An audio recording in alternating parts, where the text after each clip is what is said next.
സ്കാൽപ്പിങ്ങിന് നമ്മൾ വെക്കേണ്ടത് 5 minutes time ഫ്രെയിമാണ്. പക്ഷേ 30, 1 അവർ, 4 അവറാണ് കൂടുതൽ ആക്യുറസി ലെവൽ വരുന്നത്.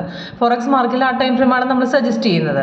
അപ്പോൾ സ്കാൽപ്പിംഗ് ചെയ്യാൻ പാടില്ലെന്നല്ല, സ്കാൽപ്പിങ്ങിൽ സിഗ്നൽ കൺഫേം ആയ കറക്റ്റ് ബ്രേക്ക് ഔട്ട് പോകുന്നത് നല്ല സിഗ്നൽസ് ആയിരിക്കും. ഇപ്പോൾ ഇന്നത്തെ ഗോൾഡ് നോക്കുകയാണെങ്കിൽ സ്കാൽപ്പിങ്ങിൽ 2 ട്രേഡ് വന്നിട്ട് 2 സക്സസ് ആയിരുന്നു. ഇപ്പോൾ രാവിലെ വന്ന ബൈയും പെട്ടെന്ന് കൺഫേം ആയി.